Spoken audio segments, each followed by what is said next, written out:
자, 오늘은 세 번째 시간, 성장하는 세 사람, 이런 제목으로 하나님 말씀 공부하려고 합니다. 한번 따라 하실까요? 성장하는 세 사람. 그동안에 공부한 걸 잠깐 그림으로 복습을 하려고 합니다.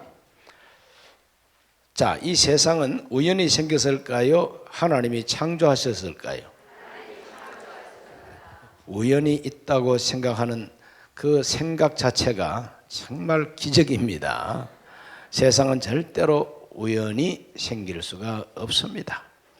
하나님이 창조하셨습니다. 그래서 하나님은 온 우주 만물의 주인이 되시고 창조하셨으니까 하나님이 주인이십니다. 사람도 하나님이 창조하셨으니까 사람의 주인도 하나님이십니다. 내가 어느 주인에게 소속되어 있다니까 기분 나쁩니까? 하나님이 주인 되시는 것은 절대로 기분 나쁘지 않습니다.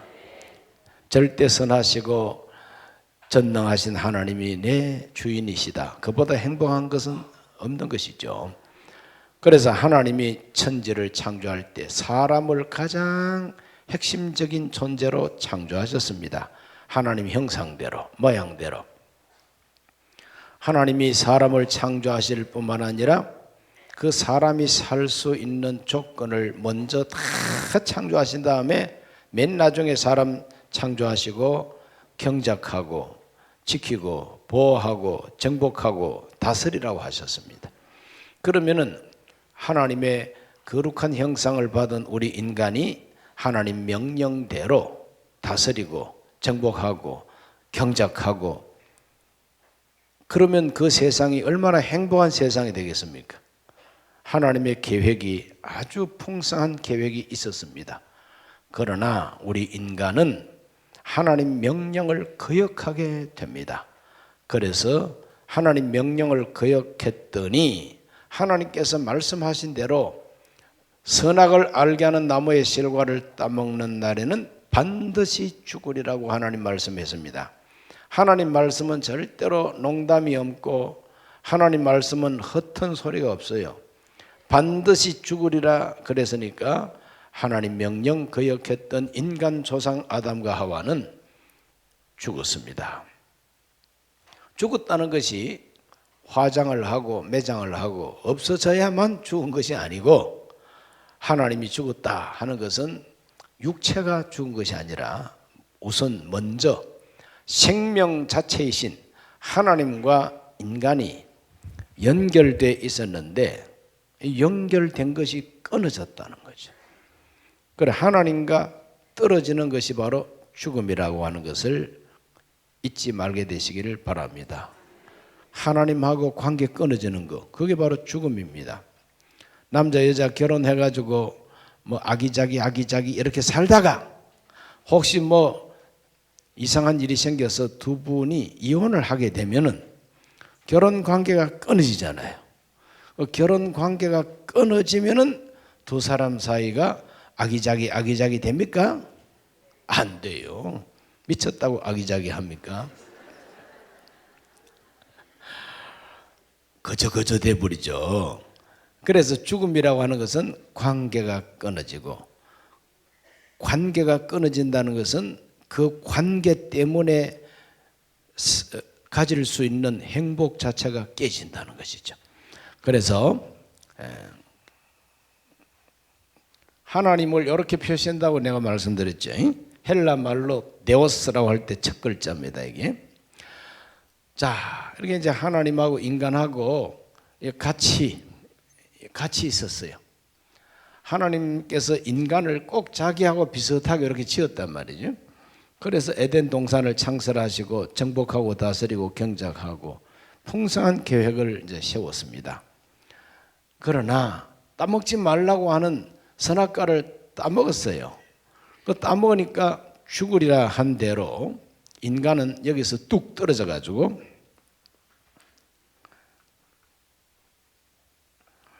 하나님하고 관계가 끊어져 가지고 내려와 버렸어요. 하나님하고 멀어져 버렸다. 반드시 죽으라 그랬잖아요. 반드시 죽으리라고 한 바로 그 죽음을 빨간 걸 한번 표시해 보십시다. 예. 죽음이라고 하는 것은 그래 좋은 게 아니니까 막 이런 식으로 표시를 해 보십시다. 죽었어요. 예. 그래서 우리 인간은 죽고 난 다음에 마음속에 기쁨과 즐거움과 평강이 가득할 줄 알았지만 우리 인간은 그때부터 아주 골치 아픈 인간이 되어버렸습니다.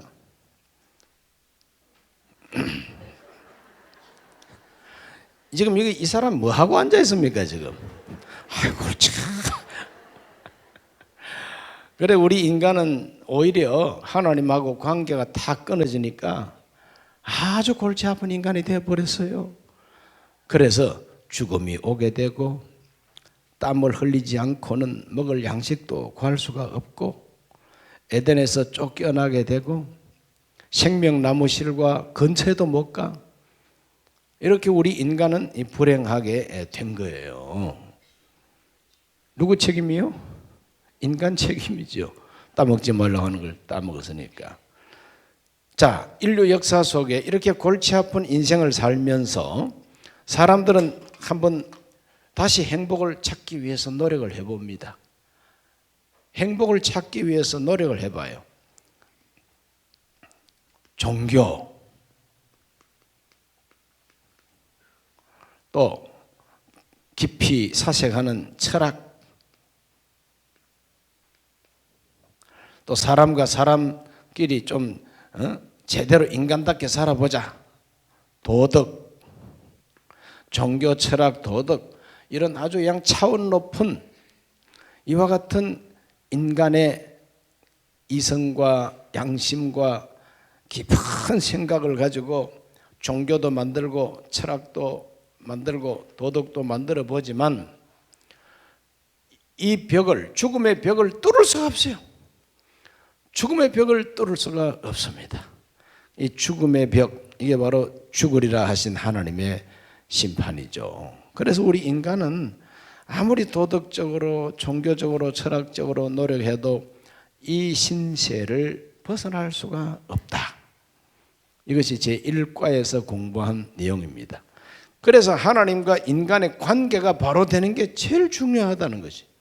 그 인생 문제 해결에 있어서 제일 첫째 문제 해결이 하나님과 사람의 관계가 회복이 돼야 나머지 모든 문제가 풀리기를 시작한다는 것이죠. 그래서 이 관계, 이렇게 된 이 관계를 회복하기 위해서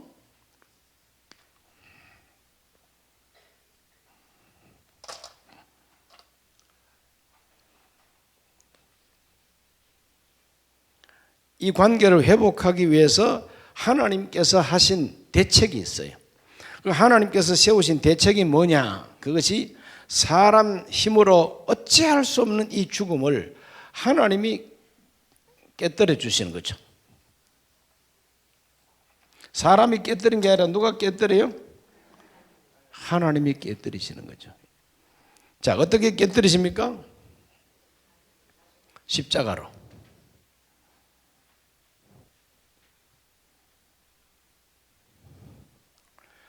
십자가로 깨뜨리시는 거죠.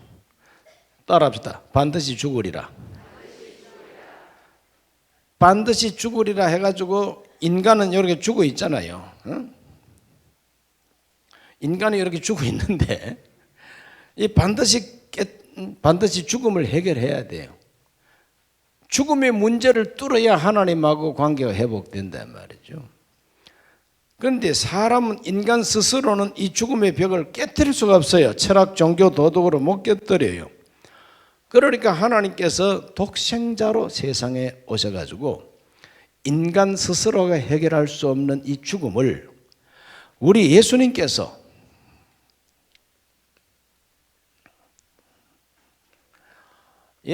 못 박혀가지고 대신 죽으셨다. 대신 죽으셨어요. 그래서 우리 예수님께서 우리를 대신해서 죽으시니까 그걸 갖다가 대속이라고 한문으로 표시합니다. 대속, 대신 속죄했다 이 말이죠. 이걸 또 속량이라고도 표현합니다. 구속이라고도 말합니다. 수갑 채워서 가는 게 구속이 아니라 구원할 구자입니다. 우리를 위해서 속량 대신 갚아주고 구원한다는 게 바로 구속이요. 나를 대신해서 속죄해 준다는 말이 대속이요. 대속, 속량, 구속, 참 은혜로운 말입니다. 노예가 되고 죽음에 갇혀 있는 사람한테는 이 말보다도 더 아름다운 복음은 없죠. 그래서 예수님이 대속하시고 속량하시고 구속을 해주셨어요. 어디에서? 십자가에서 못 박혀 죽음으로. 죽음으로 죽음을 해결하신 것이죠. 반드시 죽으리라 하신 하나님의 말씀대로 하나님 자신도 오셔서 죽어야만 하셨다는 거예요. 왜? 죽는다고 말씀했으니까 죽어야만 되는 거죠. 그리고 우리 인간을 영원히 죽이지 아니하고 독생자로 오신 예수님이 우리를 대신해서 죽어주신 거예요. 십자가에서. 바로 이 예수님의 죽음은 나의 죽음이 되는 거죠. 그런데 이렇게까지 은혜를 베풀어 주셨어요. 이걸 가리켜서 이 구속, 속량 이걸 갖다가 하나님의 은혜라 그럽니다.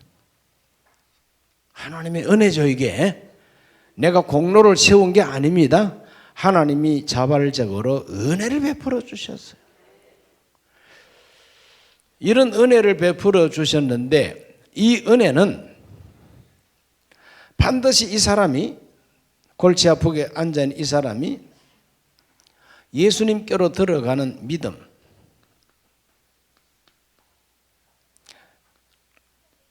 예수님께로 들어가야 돼요. 나 이제부터 예수님을 영접하고 예수님 믿겠습니다 하고 이 사람이 예수 그리스도 안으로, 십자가 안으로, 믿음 안으로 들어가는 것은 바로 예수님을 내 마음속에 영접하는 겁니다. 그래서 믿음은 바로 영접하는 거죠. 예수님을 영접하게 되면 우리 예수님 안에서 우리 모두가 다 구원을 받게 된다는 것이 기독교 복음입니다. 할렐루야. 그러자 십자가 안으로, 예수 안으로 내가 들어가면 예수 공로가 내게 다 들어와 가지고 내 안에 새 생명이 생겨나게 됩니다. 이게 바로 거듭나는 것이라고 지난 시간에 말씀을 드렸어요. 거듭나게 되는 것이죠. 내가 예수님을 영접하면 그 예수님의 은혜가 생명의 씨앗이 돼가지고 나는 새 사람으로 다시 태어나게 됩니다. 이걸 갖다가 거듭남, 다시 태어난다는 말로 해석이 됩니다. 그래서 하나님과 좋은 관계에 있었지만 우리 인간은 죄를 지어서 하나님하고 관계가 떨어져 버렸다. 이걸 다시 연결하기 위해서는 인간의 힘으로는 안 되고 하나님 편에서 세상에 오셔야 되는 거예요. 이것이 바로 예수 그리스도가 오셔서 대속하시고 속량하고 구속해서 우리를 대신해서 죽으심으로 죽음을 죽음으로 해결했다. 그래서 회개하고 예수 그리스도를 믿고 영접하면은 예수님 안으로 들어가면은 새 생명을 얻게 되어서 하나님하고 통하게 된다. 그림으로 표시하면 이렇게 표시할 수가 있습니다. 거듭나셨죠? 내가 거듭나는 것이 아니라 예수님을 영접하니까 하나님이 우리에게 새 생명을 부어주셨어요. 그래서 하나님의 자녀로 태어나게 된 겁니다. 야, 그림을 보고 이해가 되셨습니까? 그러면 이제 그림 지워도 되겠네요. 그림 지우는 사람 어디 가버려? 내가 빼버렸어요.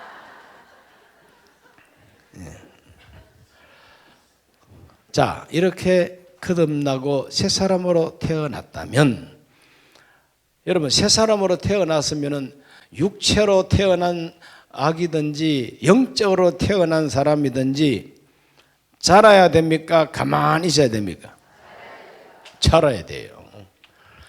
어쨌든 새 사람으로 태어났으면은 새 아기로 태어났으면 점점 자라가야지.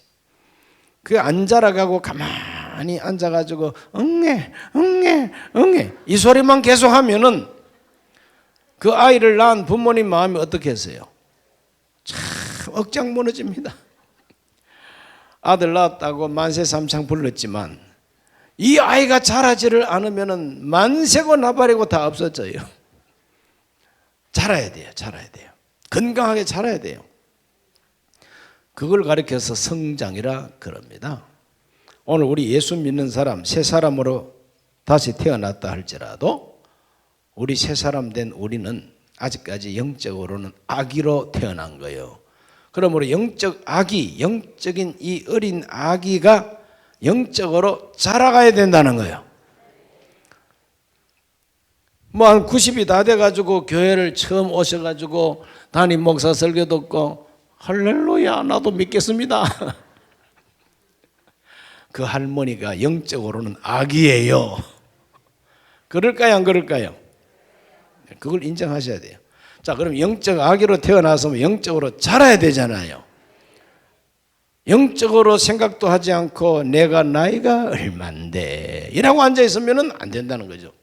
그럼 육체의 나이 가지고 교회 와가지고 힘주면 안 됩니다. 육체의 어떤 조건과 세상의 지위 이런 걸 가지고 교회 와가지고도 대우받으려고 하면 안 돼요. 영적으로 악입니다. 그리고 영적 악이라도 자라가야 되는 거예요. 자라가야 돼요. 오늘 공부할 내용은 바로 자라가야 되는 성장하는 새 사람이라 이 말입니다. 자, 30부분 여러분 받으신 교환에 30부분 다 같이 읽습니다. 거듭난 사람은 또 한 번 태어난 새 사람입니다. 새 사람은 성령으로 난 사람으로서 하나님의 자녀입니다. 태어난 자녀는 잘 자라야 합니다. 육으로 난 자녀들도 성장해야 하고 영으로 난 하나님의 자녀들도 성장해야 됩니다. 자, 그러면은 영적인 성장이란 무엇인가? 영적인 성장이란 도대체 무엇인가? 우리 예수님께서도 이 세상 아기로 태어나셨을 때에 마리아의 젖을 잡수시면서 자랐습니다. 그래서 성경을 찾아보면 누가복음 2장 40절과 52절 다 같이 읽어봅니다. 지혜가 충만하며 하나님의 은혜가 그 위에 있더라. 52절 예수는 지혜와 키가 자라가며 하나님과 사람에게 더욱 사랑스러워 가시더라. 예수 믿는 우리들 영적으로도 하나님과 사람 앞에 더 사랑스럽게 자라가야 된다는 걸 믿으시기를 바랍니다. 우리 예수님께서는 어떤 비유를 우리에게 가르쳐 주셨느냐? 겨자씨는 가장 작은 씨앗이지만 이 겨자씨가 싹이 나고 잘 자라면은 큰 나무가 된다고 예수님께서 말씀하셨지요. 누가복음 13장 18절과 19절을 다 같이 한번 읽어보겠습니다. 그러므로 예수께서 이르시되 하나님의 나라가 무엇과 같을까? 내가 무엇으로 비교할까? 마치 사람이 자기 채소밭에 갖다 심은 겨자씨 하나를 같으니 자라 나무가 되어 공중의 새들이 그 가지에 깃들였느니라. 작은 씨앗이라도 싹이 나고 자라면은 새들이 와서 깃드는 큰 나무가 된다는 것이 예수님의 비유의 말씀인 것입니다. 요한복음 15장 8절에서 예수님은 너희가 열매를 많이 맺으면 내 아버지께서 영광을 받으실 것이요 너희는 내 제자가 되리라. 그러므로 열매를 맺어야 됩니다. 열매를 맺으려면 자라야 열매를 맺지. 자라지도 않은데 어떻게 열매를 맺느냐 이거죠. 우리가 이 세상 살면서 다 알고 있는 상식입니다. 자라야 열매를 맺지요. 그래서 오늘은 이 자라는 것에 대해서 집중적으로 공부를 하려고 그럽니다. 사도 바울은 영적인 어린아이가 아니라 성숙한 크리스찬이 되어 그리스도의 충만한 데까지 도달하는 것이 성장이라고 가르쳤습니다. 오늘 읽은 본문의 말씀 에베소 4장 13절로 15절을 다시 읽습니다. 시작. 하나님의 아들을 믿는 것과 아는 일에 하나가 되어 온전한 사람을 이루어 그리스도의 장성한 분량이 충만한 데까지 이르리니 이는 우리가 이제부터 어린아이가 되지 아니하여 사람의 속임수와 간사한 유혹에 빠져 온갖 교훈의 풍조에 밀려 요동하지 않게 하려 함이라. 오직 사랑 안에서 참된 것을 하여 범사에 그에게까지 자랄지라. 그는 머리니 곧 그리스도라. 자, 오늘 읽은 이 본문의 말씀에도 온전한 상태로 자라가야 된다는 것입니다. 예수님의 장성한 분량에 이르기까지 자라가야 된다는 겁니다. 사랑 안에서 참된 것을 하여 범사에 그리스도에게까지 그에게까지 자라갈지라 자라가야 된다는 것이죠. 우리 순범 광복교회 처음 나온 우리 성도님들 이렇게 신앙이 믿음이 자라가게 되시기를 바랍니다. 튼튼하게 자라가게 되시기를 바랍니다. 사도 바울은 히브리서 6장 1절로 3절에서 이렇게 가르쳐 줬어요. 그러므로 우리가 그리스도의 도보 초보를 버리고 죽은 행실을 회개하며 하나님께 대한 신앙과 세례들과 안수와 죽은 자의 부활과 영원한 심판에 관한 교훈의 틀을 다시 닦지 말고 완전한 대로 나아갈지니라. 하나님께서 허락하시면 우리가 이것을 하리라. 따라합시다. 초보를 버리고 완전한 대로 나아갈지라. 초보를 버린다는 것은 초보가 쓸데없다, 초보가 잘못됐다는 게 아니에요. 초보에만 머물러 있어서는 안 된다는 거죠. 1학년 공부 다 했으면 1학년에만 머물러 있으면 안 된다는 거예요. 학년이 올라가야 되는 거죠. 마찬가지로 그리스도 도의 초보를 버린다는 것은 틀렸으니까 쓸데없으니까 버리는 것이 아니라 자라가야 하기 때문에 떠나야 된다는 거죠. 그래서 완전한 대로 나아갈지라 그랬어요. 이렇게 완전한 곳을 향해서 자라가게 되시기를 바랍니다. 그럼 어떻게 성장할 수 있느냐? 자라가야 된다면 어떻게 자라갈 수 있을까? 우리가 쉽게 생각해야 됩니다. 어린 아기가 태어나서 잘 자라가기 위해서 제일 먼저 중요한 게 뭐냐? 어머니의 젖을 먹어야 돼요. 어른이나 아이나 먹지 않고는 자라갈 수가 없고 먹지 않고는 생명 유지가 안 됩니다. 오늘 아침 식사하셨지요? 다이어트 한다고 또 안 드신 분들도 들어 계실 거예요. 그럼 아침에 다이어트 한다고 식사 안 했다고 그럼 점심도 안 드실 거예요? 반드시 우리는 섭취해야 됩니다. 양식은 반드시 섭취해야 되는데 어른이 섭취하는 양식과 아기가 섭취하는 양식은 조금 틀립니다만은 영양소는 같아요. 자, 그걸 우리가 생각할 때에 영적으로도 우리는 양식을 섭취해야 되는 거죠. 영적인 양식은 뭐냐? 성경 읽고 묵상하는 것입니다. 성경 읽고 묵상하는 것이 바로 식사하는 거나 마찬가지예요.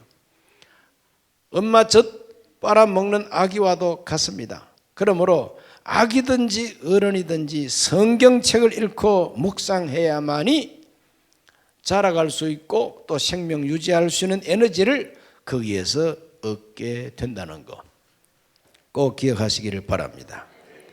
예수님께서는 사람이 떡으로만 살 수 없다 그랬어요. 하나님의 입으로부터 나오는 말씀으로 산다고 했습니다.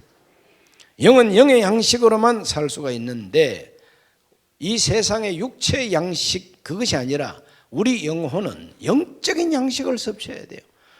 자, 영의 양식에 대한 예수님의 말씀 읽어봅니다. 요한복음 6장 35절을 다 같이 읽을까요? 예수께서 이르시되 나는 생명의 떡이니 내게 오는 자는 결코 줄이지 아니할 터이요 나를 믿는 자는 영원히 목마르지 아니하리라. 예수님께서는 내가 바로 생명의 떡이라 그랬어요. 내가 바로 생명의 떡이다. 우리 예수님께서 내게 오는 자는 줄이지 아니하고 목마르지 아니한다 그랬어요. 그러므로 우리 예수님이 바로 생명의 떡인 걸 알아야 돼요. 그러면 우리 예수님은 어떤 형태로 우리에게 떡이 되어 주시느냐? 51절을 다 같이 읽습니다. 나는 하늘에서 내려온 살아있는 떡이니 사람이 이 떡을 먹으면 영생하리라. 내가 줄 떡은 곧 세상의 생명을 위한 내 살이니라 하시니라. 예수께서 우리를 위해서 몸짓고 피 흘려 죽으신 바로 그 자체가 우리에게는 신령한 음료수가 되고 양식이 된다. 요한복음 6장 63절 읽습니다. 살리는 것은 영이니 육은 무익하니라. 내가 너희에게 이런 말은 영이요 생명이라. 내가 너희에게 가르쳐준 이 말, 예수님이 하신 그 말씀이 생명이요 영이라 그랬어요. 그러므로 영의 말씀인 예수님 말씀을 우리가 늘 읽고 묵상해야 된다는 것입니다. 바울은 디모데후서 3장 16절에서 17절에서 이렇게 말했습니다. 모든 성경은 하나님의 감동으로 된 것으로 교훈과 책망과 바르게 함과 의로 교육하기에 유익하니 이는 하나님의 사람으로 온전하게 하며 모든 선한 일을 행할 능력을 갖추게 하려 함이라. 너희가 성경에서 영생을 얻는 줄 생각하고 성경을 연구 상고하거니와 이 성경은 하나님의 감동으로 된 것이다. 즉 성령은 바로 영어로 하나님의 영어로 감동된 책이라는 거죠. 그러므로 영어로 감동됐기 때문에 성경 말씀은 바로 영의 말씀이고 우리에게는 양식이 되고 우리에게는 음료수와 같은 역할을 하게 된다. 그러므로 부지런히 성경 읽고 묵상하는 것이 바로 영적인 식사입니다. 예. 영적인 식사예요. 먹기를 좋아하는 분들은 먹는 시간이 즐겁죠. 내 기도하는 그 시간 그때가 가장 즐겁다가 아니라 식사하는 시간이 가장 즐거워. 그래서 아주 좋은 뷔페 식당을 가면은 너무너무 기쁘고 즐겁습니다. 기쁘고 기쁘도다 항상 기쁘도다. 왜? 먹을 게 천지. 아주 맛난 음식 종류별로 쫙 갖다 놨으니까 얼마나 즐겁습니까? 예. 여러분 건강한 사람일수록 식사 시간이 즐거워요. 건강하지 못하면 아무리 맛있는 반찬, 아무리 좋은 음식을 앞에 갖다 둬도 맛이 없어요. 모래알을 씹는 것 같아요. 병든 사람입니다. 여러분은 영적으로 건강하셔가지고 하나님의 말씀 듣는 시간이 즐겁기를 바랍니다. 담임 목사 아무리 오래 설교해도 좋습니다. 이것이 바로 건강한 영적인 성장하는 사람의 모습이죠. 저는 처음 예수 믿을 때에 신앙생활 할 때에 부흥회라고 하는 부흥회는 다 쫓아다녔습니다. 이웃 마을에 교회 부흥회하면 거기도 가가지고 서울에서 부흥회하면 서울까지 가서 그 교회에서 의자에서 잠을 자가면서 이렇게 부흥회에 참석하고 말씀 듣는 시간이 너무 좋아. 혹시 목사가 설교를 좀 짧게 하면은 저 목사는 신령한 목사가 아니다. 저렇게 짧게 할 수가 있을까? 요즘 그렇게 오래오래 설교하면은 참 성도들이 피곤할 거예요. 그러나 제가 처음 믿을 때는 주일 설교도 다 1시간 넘게 설교했어요. 1부, 2부, 3부가 없으니까 딱 한 번만 하고 마니까 오래오래 설교해도 상관이 없었어요. 자, 하나님의 말씀 읽고 듣는 시간 가장 즐겁게 되시기를 바랍니다. 그 다음 두 번째는 기도하기입니다. 이거는 바로 숨쉬기 운동이나 마찬가지예요. 영적인 호흡이. 기도해야 살지요. 숨 쉬어야 살지요. 아무리 미세먼지가 많다고 해서 숨 안 쉬고 살 수 있습니까? 숨 쉬어야 돼요. 가스가 가득해도 어쨌든 가스를 마실지라도 숨 쉬어야만 삽니다. 그래서 우리 기도 생활이 바로 그것과 같다는 거죠. 반드시 기도 생활을 하셔야 잘할 수가 있습니다. 자, 우리 기도는 영적 호흡이요. 나쁜 공기를 내버리고 새 공기를 받아들이는 것처럼 언제나 죄는 회개하고 내버리고 하나님의 은혜 세계 그 거룩한 성령을 받아들이는 이것이 바로 기도의 본질인 것입니다. 그래서 데살로니가전서 5장 17절에는 쉬지 말고 기도하라 이렇게 가르쳐주고 있어요. 쉬지 말고 기도하라. 우리 예수님께서는 기도 응답을 약속하셨어요. 요한복음 14장 13절과 14절입니다. 너희가 내 이름으로 무엇을 구하든지 내가 행하리니 이는 아버지로 하여금 아들로 말미암아 영광을 받으시게 하려 함이라. 내 이름으로 무엇이든지 내게 구하면 내가 행하리라. 아멘. 기도하셔야 돼요. 내 이름으로 무엇을 구하든지 내가 행하리라 하셨지 않습니까? 그러므로 예수님의 이름으로 무엇이든지 우리 예수님께, 하나님께 구해야 되는 것입니다. 자꾸 요청해야 됩니다.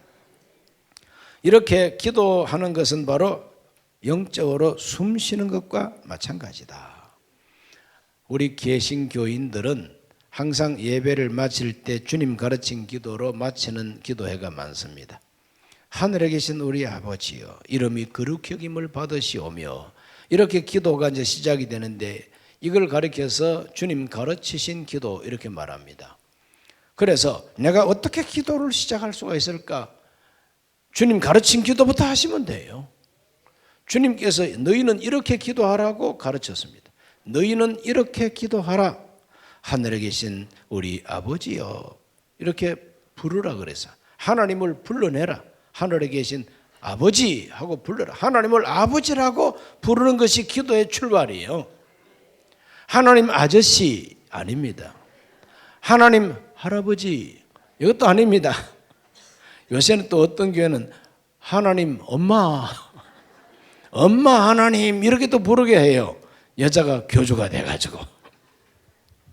하나님은 남자도 여자도 아니에요. 하나님은 하나님이세요.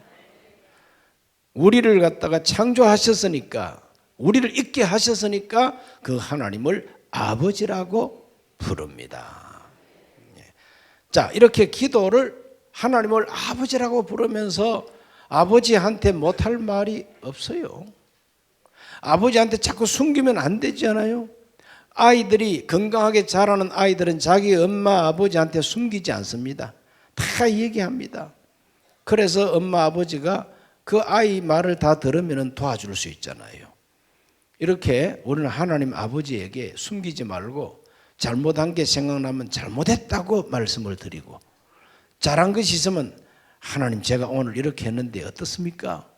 제 잘했죠? 이렇게라도 하나님께 말씀을 드리는 것이고, 누가 나를 괴롭혔다 그러면 하나님 오늘 누가 나를 이렇게 괴롭혔어요. 속상합니다.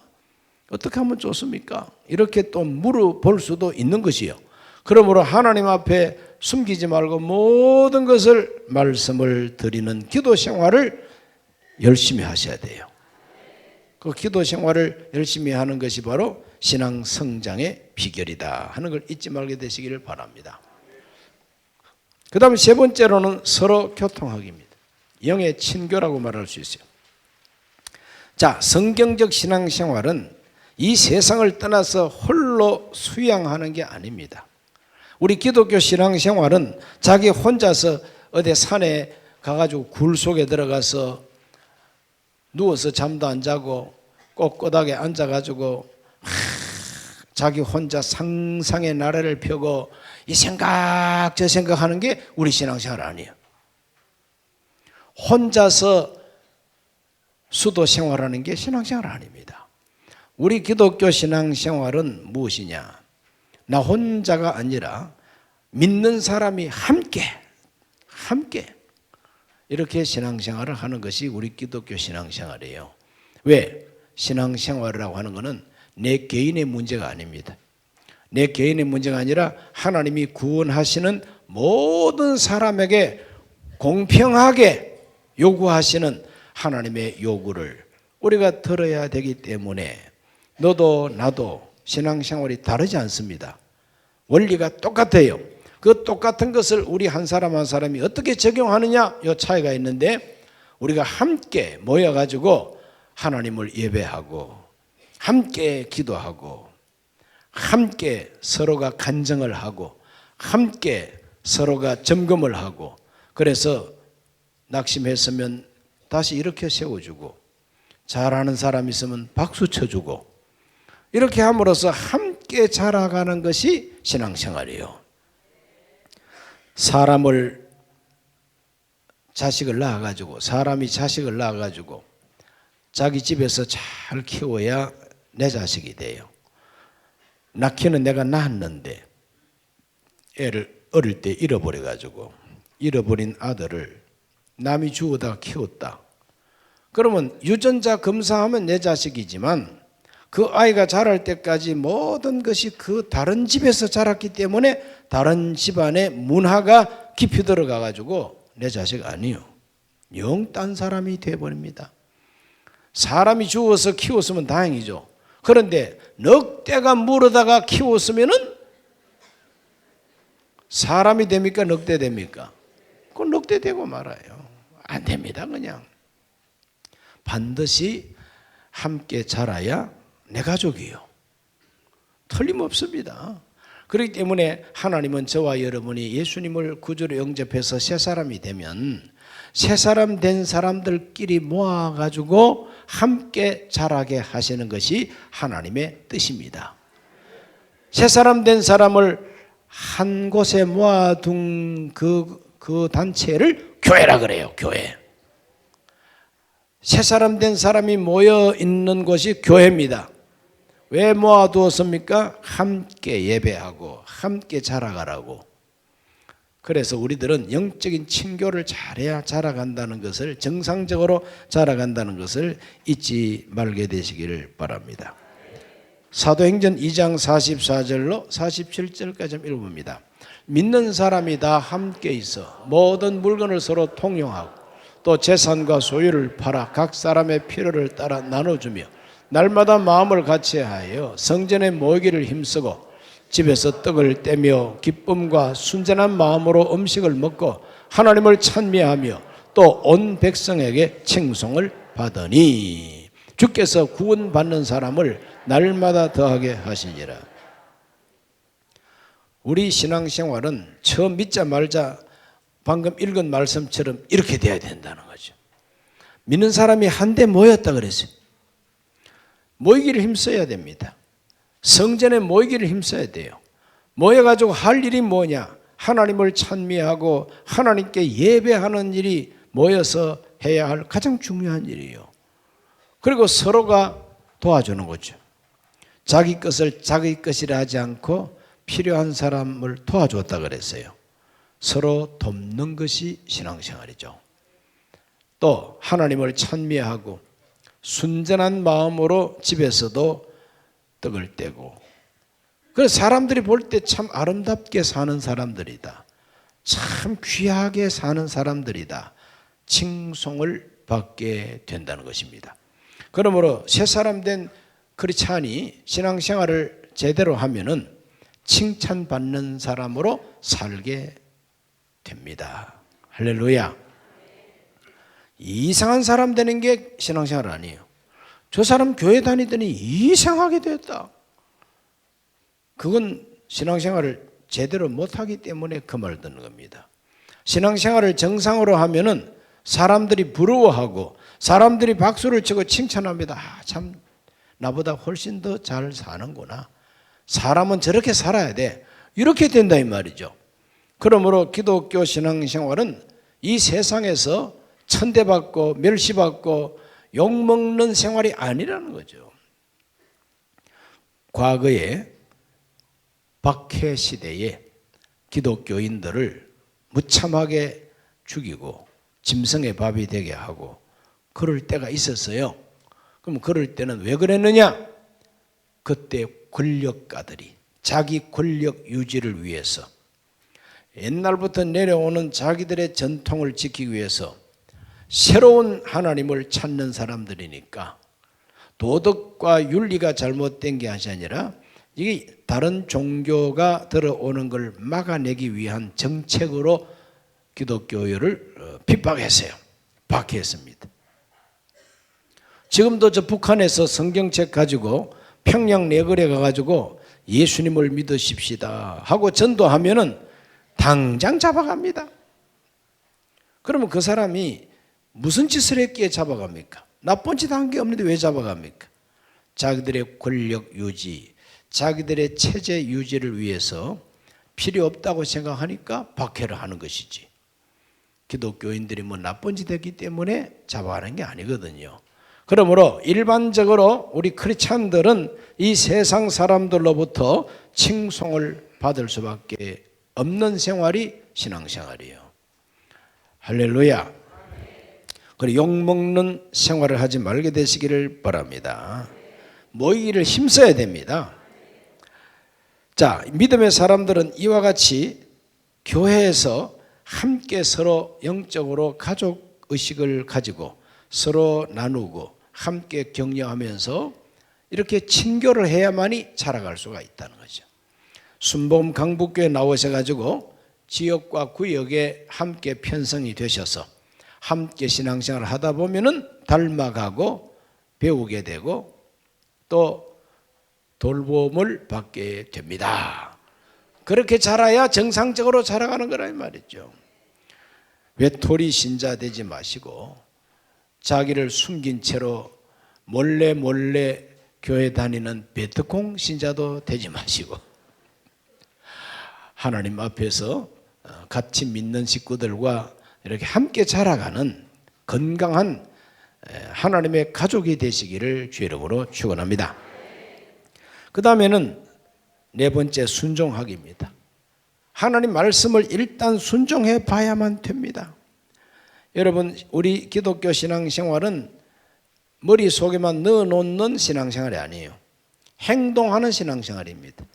그래서 야고보서를 읽어보면 믿음을 이렇게 가르칩니다. 야고보 2장 14절 읽어볼까요?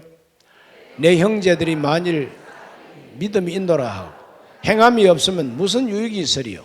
그 믿음이 능히 자기를 구원하겠느냐?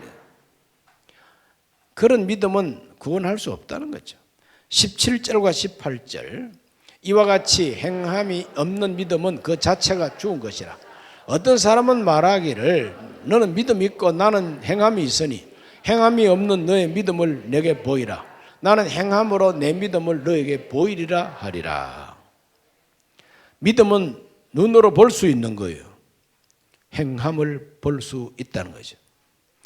믿음이 진실하고 믿음이 확실하면 행동으로 자기 믿음을 보인다고 가르치는 것이 성경입니다. 이 행함이라는 게 뭐냐 하면은 바로 하나님의 말씀을 순종하는 행동입니다. 하나님 말씀, 명령, 하나님의 뜻을 실천하는 행동, 이것이 행함이에요. 그것이 바로 순종이란 말이죠. 그러므로 자라가기 위해서는 반드시 순종을 해야 됩니다. 야고보 2장 26절을 읽어볼까요? 영혼이 없는 몸이 죽은 것 같이 행함이 없는 믿음은 죽은 것이니라. 영혼이 없는 사람은 죽은 사람이에요. 행함이 없으면 죽은 믿음이래요. 그렇기 때문에 오늘 우리들은 순종해야 된다는 거죠. 하나님 말씀을 자꾸 순종해야 된다는 거죠. 그 순종을 자꾸 하는 것을 열심히 실천하면은 그 사람은 자라가게 된다는 거예요. 자라가게 되시기를 바랍니다.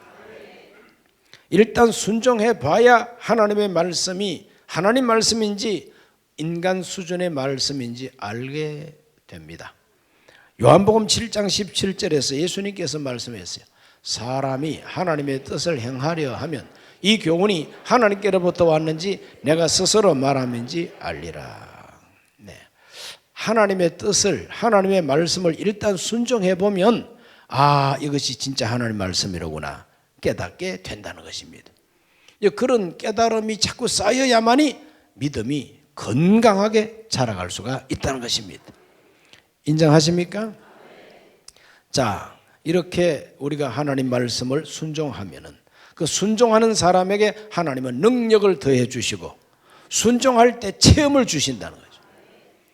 11조 하라고 하는 명령이 성경에 있으니 나도 그러면 성경대로 11조 해볼까 하고 믿음으로 11조 생활을 해보면은 하나님께서 복 주시는구나 경험하게 된다는 것입니다.